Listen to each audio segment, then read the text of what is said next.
So recently Ubi dropped a patch that included changes to a few maps along with a few other things. Temple Garden, Citadel Gate, and the Shard were the Dominion maps that received changes.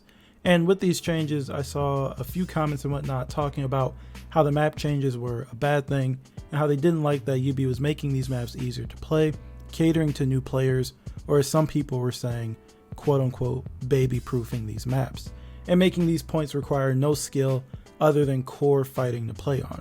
So in today's video, I just want to take a few minutes and give you guys my thoughts on those statements. I'll try to keep it brief and not get into every single detail. As always, if you do watch these videos somewhat regularly, I'd really appreciate it if you sub to the channel, as it really helps me out. Now let's not waste any more time and get right into it. Alright, so as a whole, I think the majority of the map changes were for the better. And that's mainly because I think the things that they removed from most points were somewhat problematic and sort of just took away from the fighting. There are some people acting as though every single point in the game has had every single ledge, spike, and any other insta-kill removed from them, but most of the points other than the minion lanes still have some sort of insta-kill on them. Even some of the minion lanes allow you to be dropped down on if you consider that a insta-kill. Even if you look at the points that have been worked on or changed, they still have insta-kill locations for the most part. I mean, yeah, there's Overwatch Point C, you know, the point that used to have the trapdoors open all the time, but they're still open and breaking.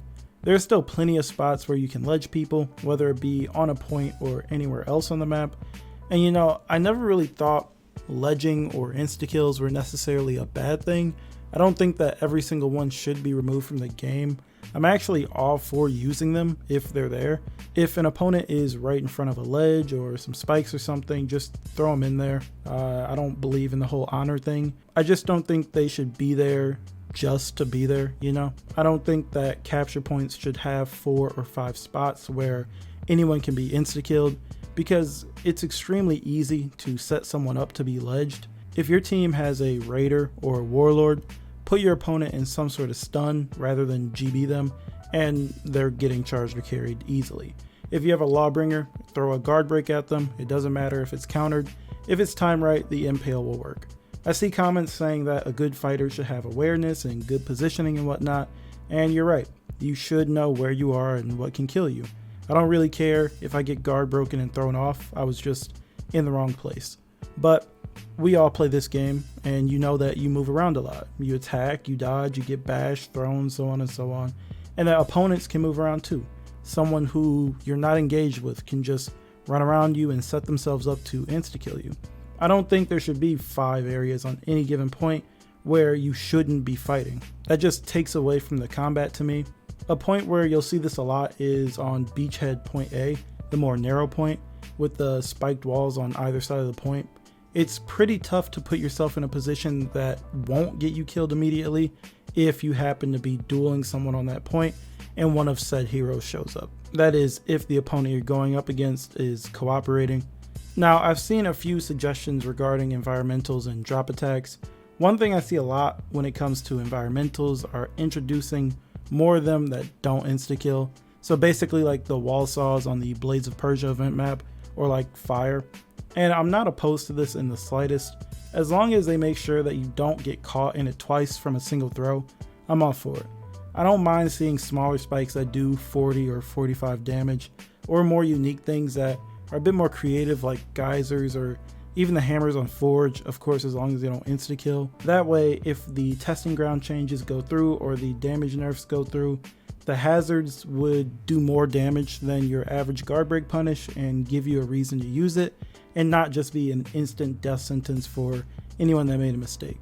I've seen another idea floating around, one that would involve blocking most of the ledges by something breakable, like wooden planks, walls, or railings, and then give these railings a set amount of bumps they can take before they break.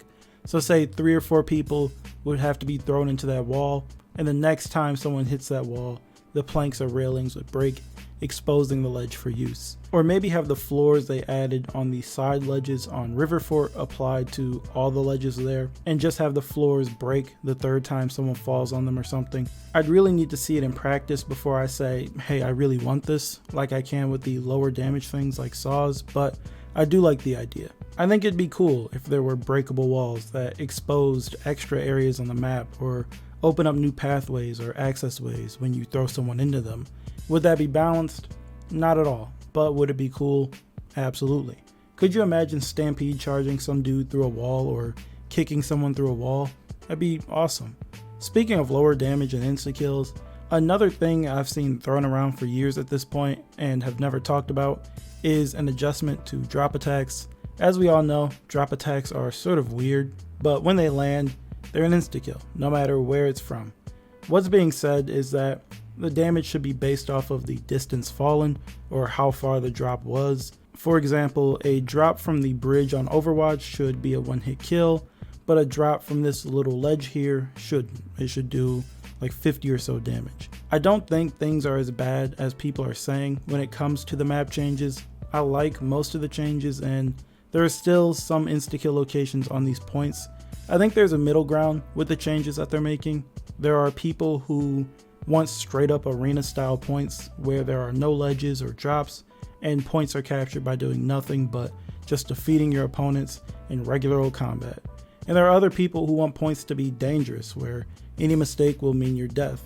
With changes to points like Temple Garden's Point C, each team can safely enter the point and fight, but if you put yourself in the wrong spot, like close to the ledge with all that water, they risk being tossed in. And I think that sort of promotes awareness to a point, because you know where you can be ledged and can actively avoid fighting there, versus almost every spot on the point is a dangerous spot where you can be ledged at any time, you know? Anyways, that's all I've got for this video. I've wanted to talk about this specifically for a while, and with this past update, I had a reason to do so. Sorry about the lack of uploads and activity recently. You all know what's going on in the world right now, and I genuinely hope you all are doing well. But due to this, I've been tasked with more things at work and haven't been playing For Honor as much, as I've been waiting for the testing ground changes to go live, if they ever go live. But I do plan on releasing the unpopular opinions video pretty soon. But I'll stop now. I do want to know what you guys think, so be sure to talk to me down in the comments about anything we talked about in this video. And as always, if you like the video, feel free to leave a like and sub if you're new, and I will talk to you guys in the next video.